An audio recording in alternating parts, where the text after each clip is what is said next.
Hi, welcome. Since you're here, I'm assuming that you're interested in learning how to shoot professionally with a point and shoot. Well, let's get rid of the word professional to begin with because it rather annoys me. Let's just be a photographer and be done with it. Using the word professional puts us in a realm of a lot of other people who we're not going to deal with. First off, every camera out there is just a box with a hole in it. It just collects light. Whether you're using a point and shoot or an SLR, it makes no difference. Saying that you couldn't get a picture because the camera wasn't good enough is a lame and useless excuse. So please don't use it. Just simply accept the fact that the photographer captures the color, the tone, the shapes, the patterns. He creates an image, not a camera, not a box with a hole in it. You do. And once we take that responsibility and we can let go of this garbage that the equipment makes a difference, we can get to becoming a photographer and becoming a very good photographer much more quickly.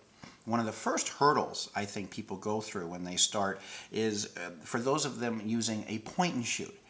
Because mentally they've already been conditioned that you can't take a great picture, you're going to have to upgrade. Well, chances are you don't have to. You see, the box can capture beautiful images. It's just up to, again, that photographer to create the opportunity for it to happen. One of my favorite point and shoots, I think, is the Canon PowerShots. Just beautiful, beautiful machines, and for a particular reason. Most of them have a very easy control unit up here, and you simply turn it to M. Once you're in M, you're done. And trust me, once you're in M, you don't ever go to anything else with these cameras because it's seriously very simple. And turning it on while I'm in M, nothing scary on this, gives me a view that's quite spectacular. Watch this. On the back of this camera, I see the image that I'm shooting. I see how well it's lit or how poorly it's lit.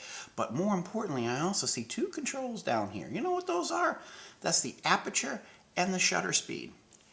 If my picture didn't look exactly the way I wanted it to look, say it was too dark, all I do is turn the shutter speed slower. I just make it shoot longer to add light. If the picture was too bright, I just simply make the shutter faster to darken it. And poof, the monitor itself would show me the image before I even take it. So seriously, with this camera, if I get a bad picture, it's my fault. Why? I saw it before I shot. I saw it was too bright. I saw it's too dark, and I didn't fix it. What sense does that make? I can see it's bad. Just change it. There's no waiting for somebody else to get it right. There's no mode that can do this for you. You see it, and you just simply change it until you like it. How's that for simple? Now, there are some cameras that don't give you the opportunity to go manual. Now, that's okay because there's tons of point and shoots out here like this, but you still have some control. And to be quite honest with you, the best manual there is the one in your head.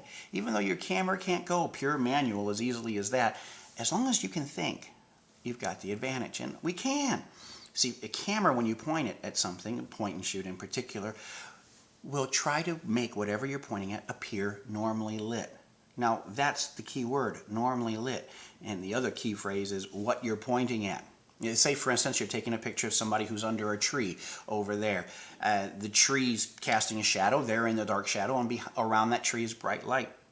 By pointing your camera at the tree, unfortunately, your camera thinks you want that light to be normal. Well, there's a lot of other light around that tree that it's going to take into its equations. It's going to figure out, and you know what you're going to get? Your picture's too dark. Guys, if you wanted the light under the tree, then pick that. Where else would that shadow be? Behind you? You're casting the same shadow the tree is. If you take your point and shoot that can't go manual, point it behind you, push your button halfway down and hold it. That's key. You're telling your camera, hey, make this light normal. You lock it in by pushing it and holding it halfway down, and then you turn around. What you've done is you told your camera, I want that light. It adds light. It picks a slower shutter, that's all it does. Adds light, and poof, your people under the tree are lit well. Now, don't worry about the autofocus part, because somebody always says, well, it locks focus too. Guys, it's a point and shoot. They use exceedingly small holes. They have to, physically, small holes in that camera. And as you learned from me earlier, a small hole means everything's in focus. So don't worry about it. I mean, there's a 3-foot rule if you want. If you pick your gray, again, gray, your shadow that you want to become normal, if you pick your gray at least 3 feet away from you, everything will always be in focus. The only time you have to worry about it is if you pick your gray when you're closer than 3 feet. Why? Because then you're close to the minimum focal distance on your camera, and you're going to start getting some kind of background blur. You see, a point and shoot does have a big hole, but you're not going to be able to use it to get a physical burn unless you're really close. So let that cook in your head a little bit. And mainly I want you to remember, no excuses. This is your box with the hole in it. You learn how to control it. If you truly want to be a photographer, it can be done. And good luck, and get out there practicing.